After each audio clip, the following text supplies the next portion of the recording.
I thought I knew my wife after 15 years of marriage. Then I came home early and discovered her secret life. The messages I found made my blood run cold. That night, I made a decision. She disappeared for one day with her lover. When she returned, I would be gone. What happened next shocked everyone, especially her. My name is Mark Thompson.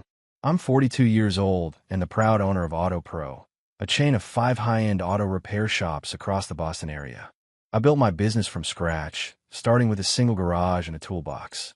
Now I employ 35 people and have a reputation for honesty and quality work, 2 things I value above all else. I met Sarah at a friend's barbecue back in 2008.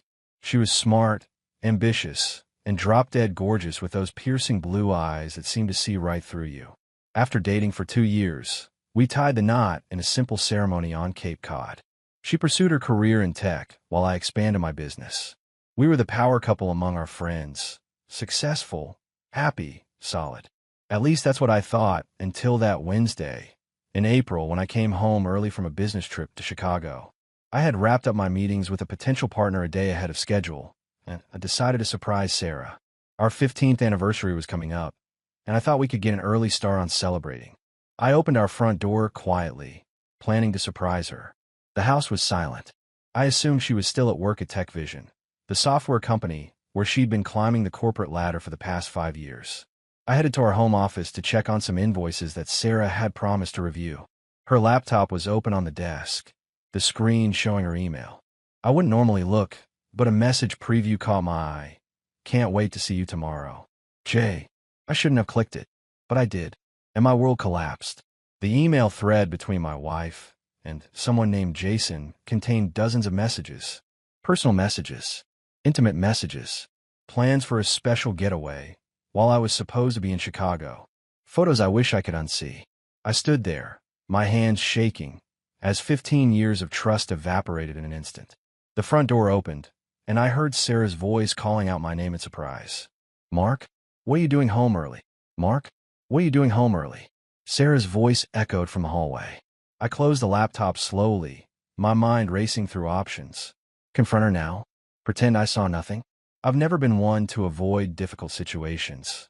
You don't build a successful business by running from problems. I turned to face my wife as she entered the home office. Flight got canceled. I lied, watching her face carefully.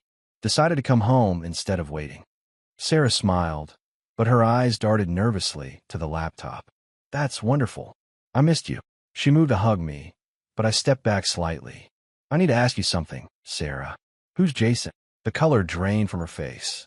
She opened her mouth, then closed it again. Her hand clutched her purse strapped tightly. He's just a colleague. We're working on a project together. Must be some project, I said, my voice steady despite the rage building inside me. Involving hotel rooms and things I'd rather not repeat. Sarah's expression shifted from shock to defensive anger. You were snooping through my emails?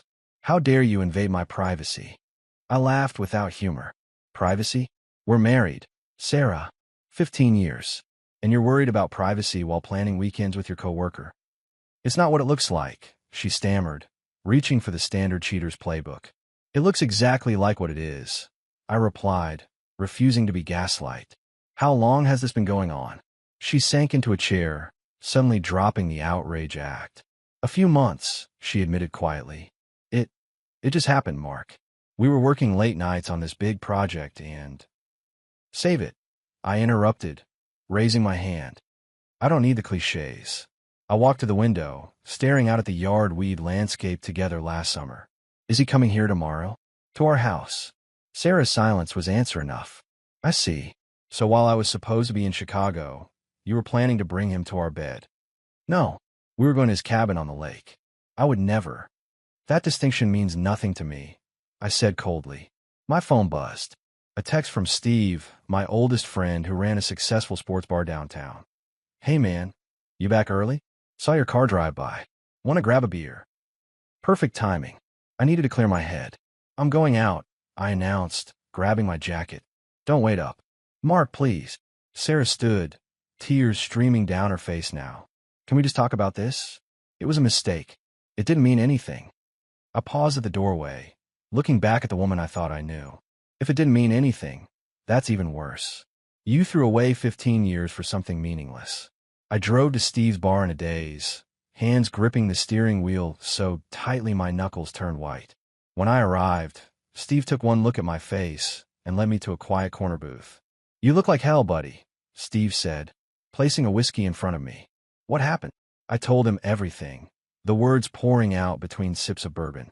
Steve listened without interrupting, his face darkening with each detail. When I finished, he leaned forward. "Listen, Mark. Sarah made her choice. Now you need to make yours. Whatever you decide, I've got your back." For the first time since discovering the emails, I felt slightly steadier. At least I wasn't alone. "Another round?" Steve asked, signaling the bartender. I shook my head. "Better not. Need a clear head to figure out my next move." Steve nodded, understanding. He'd been through a divorce himself 3 years ago. "You staying at my place tonight?" "I appreciate it, but no," I replied, straightening my shoulders. "I won't be driven from my own home." "That's the Mark I know," Steve said with approval. "How did you miss the signs, though? You're usually sharp about people." I stared into my glass, remembering. There were signs. I just didn't want to see them. Sarah had started working late 3 months ago. "New project," she'd said. Then came the sudden fitness kick, the new wardrobe, the protective attitude about her phone. Classic red flags I'd willfully ignored. About 2 months ago, I told Steve we were at the company picnic. This guy Jason kept hovering around her. I noticed how they'd laugh at inside jokes, how his hand would linger on her arm. When I asked about him later, she dismissed it as just a work friend. Steve's expression darkened. "You should have told me. I would have checked him out." "What's done is done," I said firmly. "Question is, what now?" If it were me, Steve leaned in, I'd gather evidence before confronting her again. "She'll try to twist this, make you the bad guy for snooping." My phone buzzed repeatedly, Sarah calling for the 5th time. I silenced it. "You might be right," I admitted, "but I need to know everything before deciding." Just then, Linda, my office manager, entered the bar. Spotting us, she made her way over. "Mark, I'm so glad I found you," she said breathlessly. "Sarah called the shop looking for you. I remembered you mentioned meeting Steve here sometimes." "What did you tell her?" I asked. "That I hadn't seen you," Linda replied. She sounded strange. "Is everything okay?" I'd worked with Linda for 8 years. She was loyal, discreet, and sharp as a tack. After a moment's consideration, I decided to trust her. "Sarah's been having an affair," I said bluntly. "I just found out today." Linda's eyes widened, then narrowed. "With that guy who keeps picking her up for lunch? The one with the silver Audi?" I froze. "What guy with a silver Audi?" Linda looked uncomfortable. "I saw them about 3 weeks ago when I was dropping off those contracts at your house." She said he was a co-worker giving her a ride to a meeting. "Did you happen to notice the license plate?" Steve asked, his former police background showing. Linda smiled grimly. "As a matter of fact, I did. It was a vanity plate, Tech 20. Steve was already pulling out his phone. "My buddy at the DMV can run this." I nodded gratefully, then turned to Linda. "I may need your help in the coming days." "Anything you need, Mark," she replied without hesitation. "Just say the word." For the first time since discovering Sarah's betrayal, I felt a plan forming. I wouldn't act rashly. I'd be strategic, and when the time came to make my move, Sarah would never see it coming. The next morning, I arrived at my main auto shop earlier than usual. I needed the comfort of familiar surroundings, the smell of motor oil, the rhythmic sound of pneumatic tools, the honest labor of fixing things that were broken. If only marriages could be repaired as easily as engines. Steve called around noon. "Got the info on that plate. Registered to Jason Winters, 36, executive at Tech Vision." He paused. "Same company as Sarah. VP of Product Development," I confirmed. "Her direct supervisor." "That's a whole other level of trouble," Steve warned. "Any chance you want to back off? Sometimes ignorance is—" "No," I cut him off. "I need the whole truth." Just then, my phone buzzed with a text from Sarah. "Please come home early tonight. We need to talk. I can explain everything." I didn't respond. Instead, I called my brother Michael, a family law attorney in New York. "I need advice, Mikey," I said when he answered. "Legal advice." After explaining the situation, I listened as my brother outlined my options. The conversation was painful, but necessary. "Document everything," Michael advised. "Massachusetts is a no-fault state, but evidence of infidelity can impact property division if it involved financial betrayal too. What do you mean? Check your accounts. See if she spent joint funds on this affair. Hotels, gifts, trips. That matters. When I hung up, Linda approached with a concerned expression. Mark, there's something else you should know. She hesitated. I overheard Sarah on the phone once, about a month ago, when I dropped off those contract revisions. She mentioned something about a cabin by the lake this weekend. Said she couldn't wait to get away from everything. The pieces clicked into place. The weekend getaway Sarah and Jason had planned while I was supposed to be in Chicago. Thank you, Linda, I said, my resolve hardening. Could you do me one more favor? Call Sarah and tell her I mentioned working late tonight. Say I seemed upset. Linda nodded, understanding immediately. Setting a trap? Just creating an opportunity for her to show her true colors. That evening, I parked a block away from our house and walked back silently. Through the living room window, I could see Sarah pacing nervously, phone in her ear. I moved closer, staying in the shadows, and heard her voice clearly through the partially open window. He suspects something, Jason, but he doesn't know for sure, Sarah was saying. No, don't cancel the reservation. I'll handle Mark. He's so wrapped up in his precious car shops he'll believe whatever I tell him. She laughed at something Jason said. I know, right? Don't worry. By this time tomorrow, he'll be back to being clueless Mark, and we'll be at the lake. I'd heard enough. The last shred of doubt evaporated, replaced by cold clarity. I didn't confront her then. That would come later, on my terms. Instead, I silently returned to my car and drove to Steve's place to plan my next move. You're sure about this? Steve asked when I outlined what I intended to do. Absolutely. I replied, my voice steady. Sarah thinks she's calling the shots. Time to show her how wrong she is. I spent that night at Steve's place, my mind racing through options. By morning, I had my plan. No more reacting. Time to take control. You sure about this? Steve asked over coffee. Once you start, there's no going back. I've never been more certain of anything, I replied. 15 years of my life deserve more than her lies. My first stop was the bank. I opened a separate account and transferred half our joint savings. Not taking everything. I wasn't vindictive, just protective. Next, I visited my lawyer, Richard Hamilton. We'd been friends since high school, and he'd handled all my business contracts. Divorce isn't my specialty, Rich admitted after hearing my story. But I know enough to get you started. Massachusetts is a no-fault state, but her behavior might impact asset division, especially if she used joint funds for the affair. I'm not looking to destroy her, I clarified. I just want what's fair. Rich nodded approvingly. That's why we've been friends for 30 years. Now, here's what you need to do immediately. I spent the afternoon securing my business assets and gathering important documents. The prenuptial agreement we'd signed protected my auto shops, but there were still joint properties and investments to consider. Linda met me at the main shop after closing time with files I'd requested. Sarah called again. She informed me. Wanted to know when you'd be home. Said she's worried sick. What did you tell her? That you were in meetings all day. Seemed believable. Linda hesitated. She sounded genuinely upset, Mark. Of course she did. I replied without emotion. Her weekend getaway is at risk. My phone buzzed with another text from Sarah. Please come home. I made your favorite dinner. We need to talk. I didn't respond. Instead, I called my brother Michael again. Everything's in place, Michael confirmed. The papers will be ready tomorrow. Thanks, Mikey. I owe you. You do the same for me, he replied simply. By evening, I completed my preparations.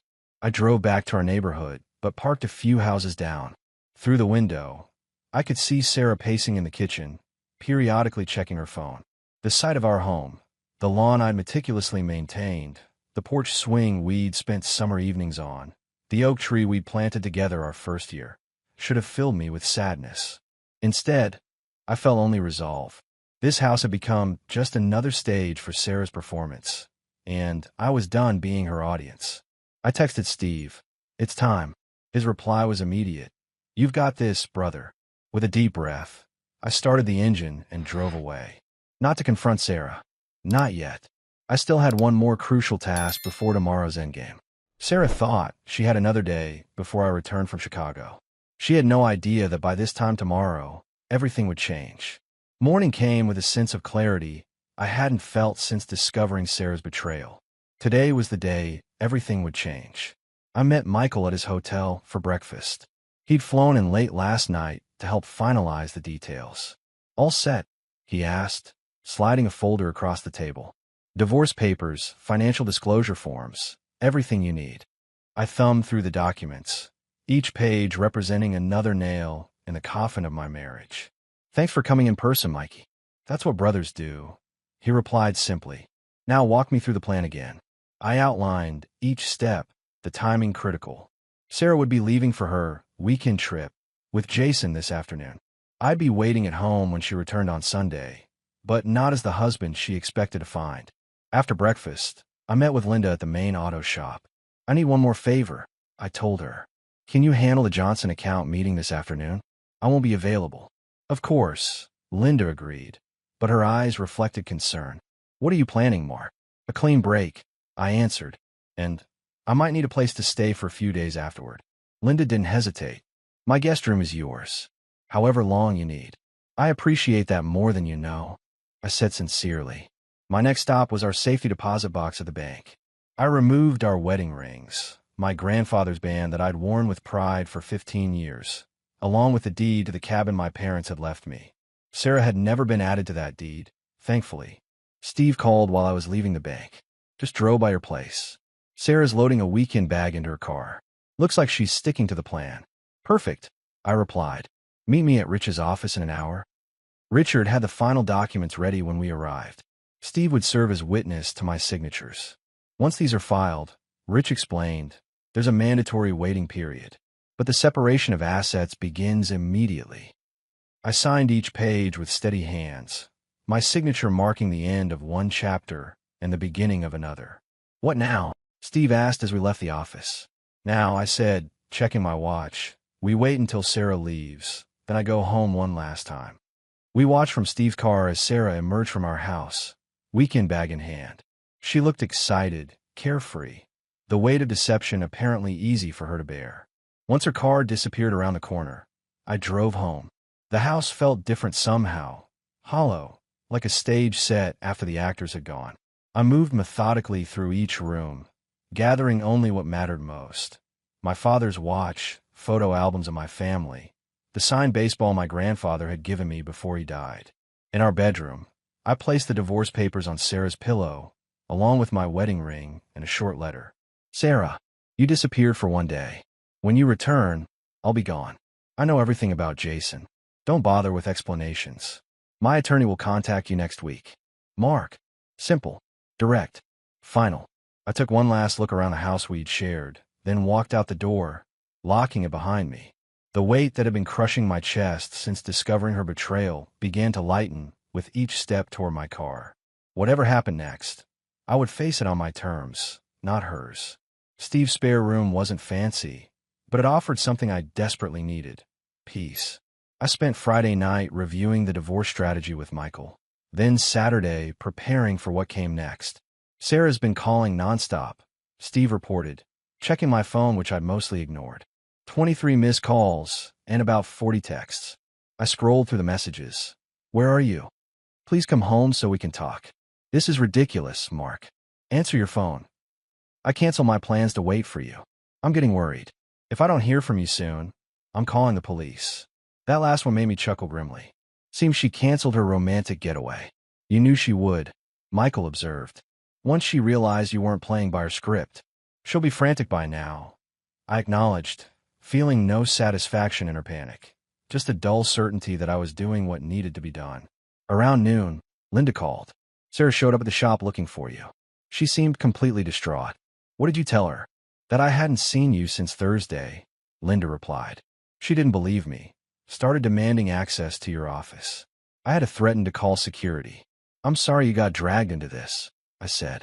Don't be, Linda assured me. After what she did, she deserves worse. By Saturday evening, Sarah had escalated to calling Steve, who answered with an Academy Award-worthy performance of ignorance. No idea where he is, Sarah. Maybe he needed some space. People do disappear sometimes. On Sunday morning, the day Sarah would have returned from her weekend trip, had she gone, I received a text from our neighbor Ted. Your wife's parents just arrived. They look worried. Everything okay? So she called in reinforcements. Predictable.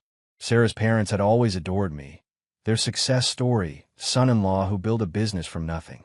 Wonder how they'd feel knowing their daughter was sleeping with her boss. Time for phase 2. Michael asked over breakfast. I nodded. Let's do it. While Sarah orchestrated a search party, I was systematically separating our lives. Michael had already filed the divorce papers on Friday.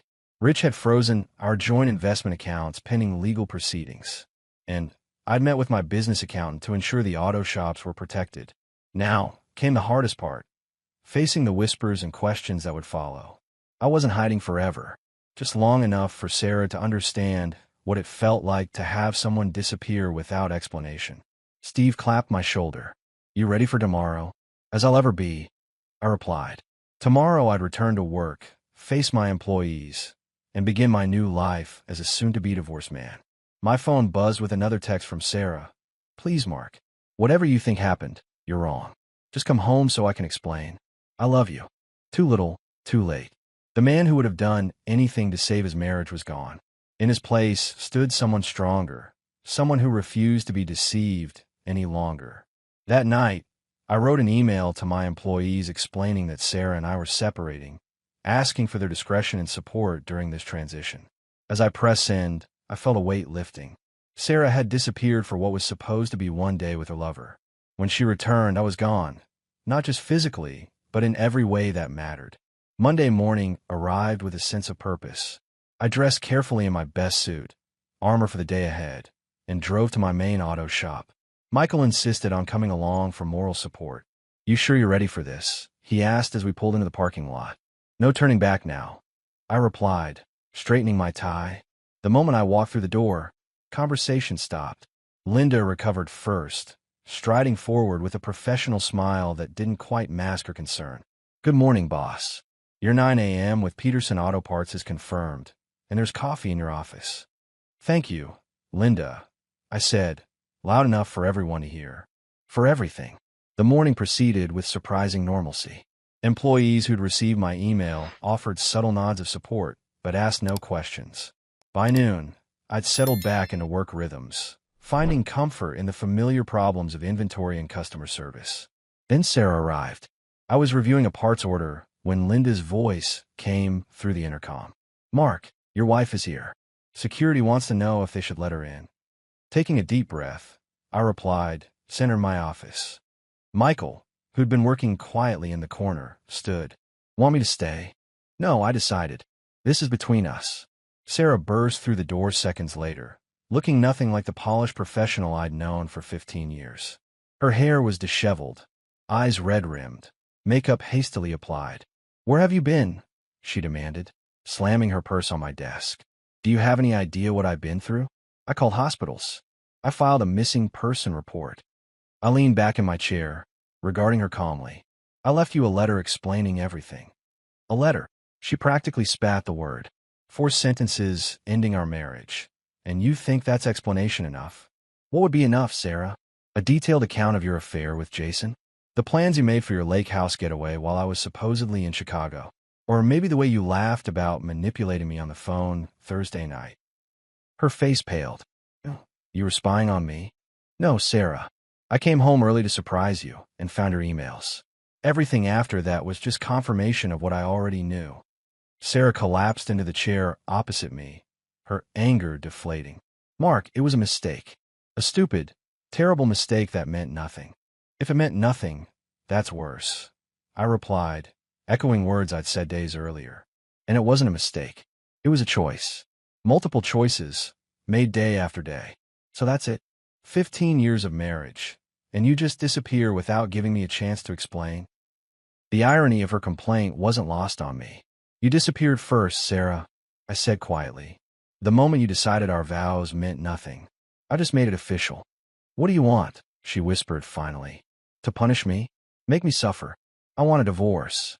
I answered simply. Clean, fair, and final. My lawyer has already filed the papers. And if I contest it, then we do this the hard way. I replied, my voice hardening. Every email, every photo, every detail becomes public record. Your parents, our friends, your colleagues, everyone will know exactly what happened. Is that what you want? Sarah stared at me for a long moment, searching for the husband who would have done anything to save our marriage. He was gone. You've changed, she said finally. Yes, I agreed. I have. After she left, Michael returned, eyebrows raised in question. She'll sign, I predicted. She has too much to lose otherwise. That evening, as I left work surrounded by employees who had shown their loyalty through discretion, I felt something unexpected. Not happiness, not yet, but possibility. The future stretched before me, uncertain but my own. 3 months passed quickly. Sarah signed the divorce papers without contest, likely realizing her position was indefensible. The process moved forward with clinical efficiency, exactly as Michael had predicted. I threw myself into work, expanding operations to a 6th location in a neighboring town. The distraction was welcome, the success even more so. You're different now, Linda remarked one evening as we reviewed quarterly projections. More focused. Clarity will do that, I replied. We've been working late more frequently, our professional relationship evolving into something that might someday be more. But I wasn't rushing. Some wounds needed time. Steve invited me to his bar's 5th anniversary celebration. Bring a date if you want, he suggested. Time to get back out there, brother. Not ready yet, I admitted. But I'm getting there. The party was in full swing when I arrived. Old friends clapped my back, asked careful questions about how I was holding up. Their concern was genuine, if unnecessary. I was doing better than anyone expected. Then Sarah walked in. She'd lost weight, dyed her hair darker. She spotted me immediately, her expression unreadable as she made her way through the crowd. I didn't know you'd be here, she said, clutching her purse nervously. It's my best friend's celebration, I replied evenly. Why wouldn't I be? An awkward silence stretched between us, 15 years of history compressed into a moment. How are you, Mark? She finally asked. I'm good, Sarah. Really good. She nodded, blinking rapidly. I heard about the new location. Congratulations. Thank you. Another pause. Then, Jason and I broke up. I realized it wasn't real. I took a slow sip of my drink, considering my response. I hope you find what you're looking for. I had it, she whispered. I just didn't realize until it was gone. The Sarah who stood before me now wasn't the confident woman who deceived me for months. She seemed smaller somehow, diminished by the consequences of her choices. Mark, is there any chance? No, I said gently but firmly. That door is closed. Her eyes filled with tears. I understand. I miss you. You miss who you thought I was. I corrected her. The man who would forgive anything, look past any betrayal. That's not me anymore. She wiped her eyes and nodded. You're right. I'm sorry I interrupted your evening. Take care of yourself, Mark. As she walked away, Steve appeared at my side. You okay? Better than okay, I realized, surprising myself with the truth of it. The divorce would be final next month. The business was thriving. And for the first time in years, I was moving forward without looking back, lighter for having shed the weight of a relationship built on shifting sand. 1 year to the day after discovering Sarah's betrayal, I signed the final paperwork on my 7th auto shop location. The expansion had exceeded even my optimistic projections, turning AutoPro into a regional success story featured in local business magazines. We should celebrate, Linda suggested, her smile warming something long dormant inside me. Our relationship had evolved gradually over the past 6 months, moving from professional to personal with a carefulness we both appreciated. Dinner tonight, I proposed. That new place downtown. Michael had flown in for the signing and joined us for the celebration. As we toasted success, he leaned back with a satisfied expression. Remember where you were a year ago? Look at you now. The contrast was stark. A year ago, I'd been sleepwalking through a marriage built on lies. Today, I stood on solid ground of my own making. After dinner, Linda excused herself briefly, and Michael seized the opportunity. So, you and Linda? It's getting serious. I smiled. Taking it slow, but yes. She's remarkable. She didn't stab you in the back when she could have, Michael observed. That's a solid foundation. The divorce had been finalized 8 months ago. Sarah got the house and a fair settlement. I kept my business and my dignity. We hadn't spoken since that night at Steve's bar, though I occasionally heard updates through mutual friends. Last I'd heard, she'd left Tech Vision and moved to Chicago for a fresh start. I wished her well, genuinely. The anger had faded, replaced by something closer to gratitude for the painful but necessary awakening.